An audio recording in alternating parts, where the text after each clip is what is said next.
قسم دوم. پول یافتش را هم بی‌دریغ صرف میکرد، ولی چون اسرار بازارهای مسکو را خوب آموخته بود باز نانش را پیدا مینمود. این حالت از چشم شاهین پوشیده نمیماند و برای آنکه خواهر زیبایش رخساره را محض باید بهزاد گیرد سخت جدل میکرد، گرچند میدانست که دوستش در دوره دانشجویی دهها قصه عاشقانه داشت، ولی غیر از محبت مجنونوار به شبنم نام دختر تاجیک قرقیزستانی دیگر همه هوس بود و بس. رخساره هم دختری حساس و دلاگاهی است. از این رو این خانه‌دارشوی را شاهین خیلی موافق می‌دانست، لیک حادثه آخرین برایش ناگهانی و غیر انتظار بود. چرا؟ شاهین کی بود وای؟ آواز ساجده جوانمرد را از دنیای اندیشه بیرون آورد. رخساره، من باید پگاه خوجند روم. با شوهر رخساره چی حادثه رخ داده است؟ کمپیر مراد، بعد می رویم. چی در کار خراجات زیادتی؟ صدای ناراضیانه زنش بلند شد. به نزدیکی زادروزی پدرت است. صورتش را برده یک باره در قیراقم قالین فرمایش می دهم. بهانه یافت شاهین. فکری خوب. فقط زود بیا که قالین را یگان کسی دیگر پیش از تو نآورد. صدای زن این بار هم نرم صدا داد. در خوجند شاهین می توانست از خدمت همپیشگانش استفاده برده به آسانی بهزاد را پیدا کند، ولی نمی خواست مسئله های شخصیش برای آنها روشن گردد. او را در این شهر چون داماد فلانی می شناختند و هرچند از فلانی یک کمی اندیشه داشتند اما دوستش نمی داشتند. سفر پلکانیک به این ولایت همیشه با سپارش پدر عروسش صورت می گرفت و اکثر وقت راز این سفر نهفته می ماند از همپیشگان. طبیعی است بعد رفتن وی در حالت استفاده از همپیشگانش نفران پیدا می شدند که به کی بودن بهزاد توجه می نمودند و این هرگز به عزیزوف خوش نمی آمد. به این خاطر وی از فرودگاه راست به خانه یک همدهش به شهر چکالوفسک رفت. همدهش امک علیشیر بود و علیشیر در خانه وی میزیست. موی سفید از آمدن شاهین خرسند بود، زیرا پلکانیک به خانه هر کس مهمان نمی شد.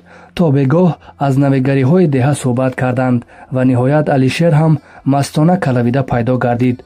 او از خوجند به پنجکین محصولات خوراکواری برده می فروخت و فایده خوبی به دست می آورد، ولی پول یافتش را برای مینوشی و زنبازی صرف می نمود.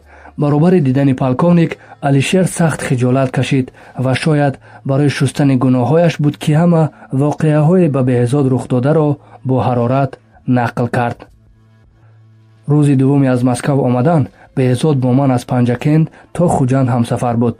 در راه خواهش نمود که در خوجند برای جستجوی یک نفر کمک رسانم، چون که او شهر را خوب نمیدانست. من کاری ضرور نداشتم، از این رو رضا شدم. بهزاد نگفت که کی را میکابد. من هم پرسجو نکردم آن شخص در کدام مهمانخانه میزیسته است. ما تمام مهمانخانه های خوجند غفروف را کافتیم ولی بی نتیجه. نهایت در یک از مهمانخانه های چکالوفسک دیروز با وی وعده کردند که آن شخص را شاید پیدا کنند. دیروز بهزاد در این مهمانخانه ماند و من به خانه عمکم آمدم. امروز ما یک جای بودیم و من همه واقعه را فهمیدم.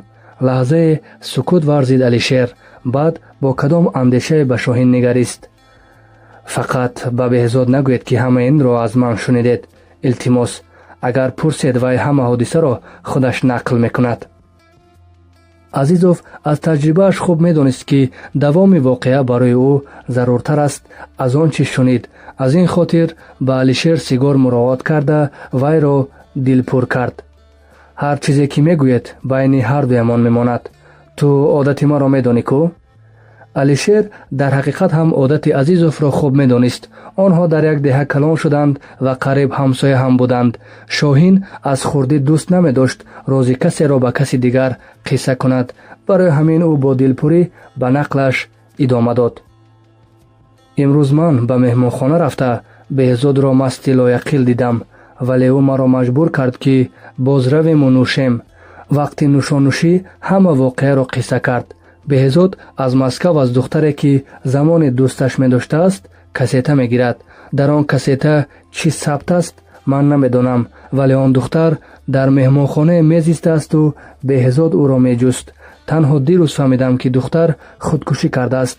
аз ҳамон лаҳзаи шунидани ин хабар дунё дар назараш торик фақат менӯшад. он духтар чӣ ном дорад? андешамандона пурсид Шоҳин. намедонам, вале ба фикрам... алишер лаҳзае таваққуф намуд. ман ӯро мешиносам. сураташро беҳзод нишон доду ман зуд шинохтам. вай духтари зебое буд. худро манижа меномид. ҳар шаб талабгори зиёде дошт. нархаш ҳам нисбати дигарон хеле гарон буд. ин духтарон номи аслии худро ҳаргиз намегӯянд. ҳарду лаҳзае хомӯш монданд. полковник як чизро хуб медонист. беҳзод баъди ба Русия рафтан имкону вақти ишқбозӣ надошт ва ҳам аз муҳаббати романтикӣ фарсахҳо мегурехт. пас ин духтарро ҳатман Шоҳин бояд шиносад. аммо мушкил он буд, ки беҳзод дар давраи донишҷӯӣ он қадар қиссаҳои ошиқӣ дошт, ки худаш ҳисобашро намедонист. вале ин духтаре аст, ки бо як пайғоми вай ҷавонмард аз Москав омадааст. кист ин Лайлӣ? чеҳраҳои хираи дӯстдоштаҳои беҳзод пеши чашмаш ҳувайдо мегардиданд, лек ӯ ҳеҷ наметавонист имконияти ҳар яки онҳоро баркаш карда ба як хулосаи қатъӣ ояд. он духтар ин кассетаро ба кадом хотир фиристодааст? ба дасти кӣ? суроғаи беҳзодро дар Москав чӣ гуна пайдо намудааст? ин суоли охиринро бо овози баланд такрор кард Шоҳин ва ба гӯшаи хаёлаш ҳам намеовард, ки ҷавобашро мешунавад. ман вақте фаҳмидам, ки ман бо беҳзод аз як деҳа ҳастем, дар бораи ӯ зиёд пурсид. ба фикрам ҷои корашро ҳам гуфта будам. овози Алишер ларзид. вай нагуфта буд, ки бо беҳзод қиссаҳо доштанд. танҳо гуфт, ки замони навиштаҳои ӯро дар рӯзномаҳо зиёд мехондааст. аҳа, пас бояд ман ӯро шиносам. бояд. ин кассетаро кӣ бурда бошад? бо умеди ба ин саволаш ҳам посух гирифтан ба Алишер нигарист полковник. шояд Даврон донад. кадом Даврон? ҳамхонаи беҳзод дар Москав, писари бозори қассоб. рақами телефонашро ман дорам. ним соати кӯшиши алоқа бо Москав аз телефони хона барои Шоҳин мисоли як сол намуд. ин ҳодисае аз нигоҳи аввал назарногир он қадар ӯро ошуфта карда буд, ки ҳеҷ наметавонист худро ба даст гирад. агар беҳзод аз хоҳараш ҷудо шавад, охирин риштае, ки вайро ба деҳа мепайваст, канда мешуд. хоҳараш, ягона нафаре, ки ба вай боварӣ дошт, яқин аз бародараш рӯй метофт. ниҳоят алоқа барқарор шуд. Даврон дар хона буд. полковник нахост ҳама ҳодисаро ба кабобфурӯш қисса кунад. беҳзод чаро якбора ба хона омад, намедонӣ? Даврон ба ҷои ҷавоб хавотиромез суол кард. чӣ шуд? дилам гувоҳӣ медод. не, ҳамин хел барои худам мепурсам. Шоҳин ишора кард, ки ин масъалаи оилавист. як кассетаро афғоне оварда дод. беҳзод кассетаро гирифта рангаш парид ва чизе нагуфта рафт. аммо ман номи дар болои кассета навишта шудаашро хонда будам. чӣ ном буд? шабнам. ҳусни хати бисёр зебо, мисли он ки чопӣ бошад.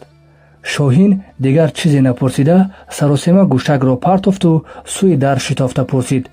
беҳзод дар кадом меҳмонхона? дар меҳмонхонаи Лоҷвард. ин бор тарсон посух дод Даврон. вай дар Қирғизистон буд. чаро ба ин шаҳр омадааст? бо мақсади хонавайрон кардани беҳзод? вале ба ин қиссаи ошиқи 8 сол пур мешавад. чаро духтар худкушӣ кардааст? ин ҷо бояд ягон розе бошад. ба худ андешида ронандаи таксиро шитоб мекунонид полковник. меҳмонхонаи Лоҷвард дар назди роҳи мошингард воқеъ гардида буд. ягона манзараи ҳузнангезе, ки ҳусни ин мавзеи дуртар аз ғубори шаҳрро дар оғӯши теппаҳои на он қадар баланди ҳоло барфпӯш халалдор месохт, қабристони он тарафи роҳ буд, ки рӯи гурҳои наваш асоҳои хушк менамуданд ва даҳони гурҳои кӯҳна ба тарзи ваҳмоваре аз дур сиёҳӣ мекарданд. тахминан ним соати дигар Шоҳин навбатдори меҳмонхонаро интизор шуд. ҷавони олуфтаи ширакайф аз кадом утоқе ҳамроҳи духтари ҷавоне берун омаду сӯи полковник беэътиноёна гуфт. ҷой надорем ако? Азизовро ин беэътиноӣ хуш наомад. ӯ одат карда буд, ки ғайри соҷидаю падараш ҳама ба ӯ бо тавозӯ сухан гӯянд.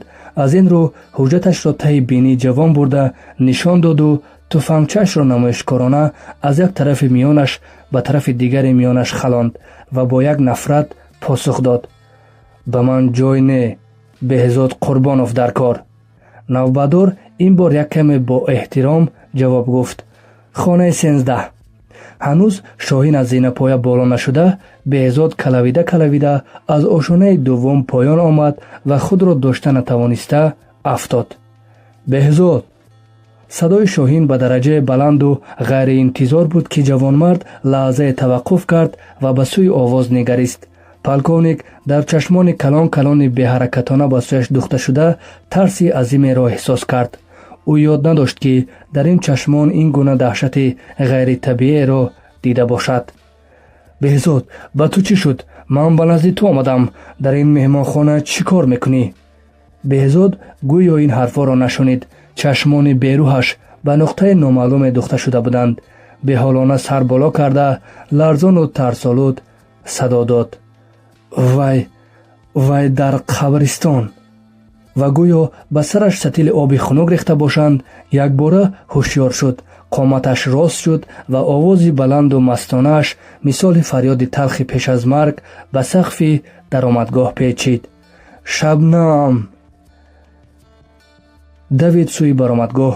чунон бо шаст давид, ки зане аз пеш баромада аз бархурди бо вай ба сӯе парид. Шоҳин як лаҳза, фақат як лаҳза саргаранг шуд ва баъд бо суръати ба ҷисми фарбеҳаш номувофиқ аз паи Беҳзод давида берун баромад. дер шуда буд. дӯсташ аллакай дар ними роҳи мошин ба ҳаракати тези мошинаҳо нанигариста сӯи қабристон медавид. дили Шоҳин аз пешомади бад гувоҳӣ медод. аз ин рӯ бо тамоми қувват фарёд кард: Беҳзод, қафо гард! бо шунидани номаш ҷавонмард якбора паст гашт ва қадам сӯи полковник гузошт. аммо мошинаи шишасиёҳе, ки аз миёнаи хати роҳ бо суръати баланд меомад, ӯро бо зарби даҳшатноки қафо ба сӯи қабристон партофт. шояд баъди шавҳари соҷида шудан бори аввал буд, ки Шоҳин Азизов, полковники милиса, домоди мансабдори маъруф, бо зону ба замин зад ва зор талх бо алам гирист. издиҳоми ҷамъомада ба ин манзара тамошогар буд ва гумон мекардӣ саҳнаи театр аст. ин лаҳза на саҳнаи воқеии зиндагӣ. мошини шишасиёҳ бошад, ҳатто суръаташро паст накарда, бо ҳамон шитоб аз назар ғоиб шуд. Шоҳин, ки худ шоҳиди воқеа буд, паи ҷустуҷӯи ронандаи мошинаи сиёҳшиша нашуд, ҳарчанд ӯ дар ин фоҷиа бегуноҳ набуд. сабаби асосии марги дӯсташ вобаста ба дигар ҳодиса аст ва полковник ба худ қавл дод, ки ҳақиқати воқеаро хоҳад кушуд. аз ҷайби Беҳзод ёфт шудани касетае, ки рӯяш Шабнам навишта шуда буд, азми ӯро қавӣ гардонид. вале Шоҳин айни ҳол намехост. аниқтараш наметавонист ин касетаро гӯш кунад, зеро марги Беҳзод фоҷиаи воқеии вай буд. Азизов на танҳо дӯсти воқеияш, балки шавҳари хоҳари ягонаашро аз даст дод. риштаи вопасини пайванд миёни полковник ва хешовандонаш бурида шуд.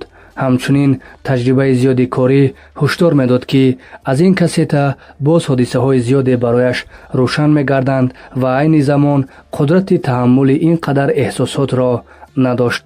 аз ин рӯ касетаро ба амаки пири Алишер дода хоҳиш намуд то омаданаш нигоҳ дорад. бо хоҳиши вай Алишер ба панҷакен занг зада бародари Беҳзодро аз воқеа огоҳ кард. худи Шоҳин наметавонист ин хабари шумро расонад. кимкадом эҳсоси номаълум ба ӯ мегуфт, ки дар марги Беҳзод вай ҳам гунаҳгор аст.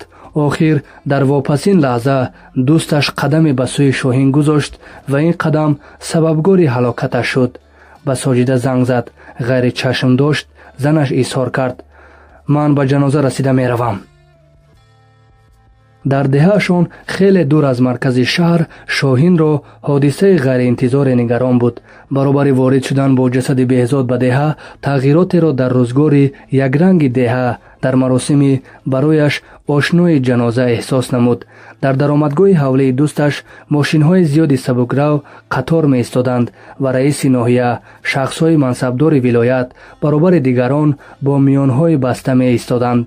ин муаммои ғайричашмдошт барояш тез ошкор шуд.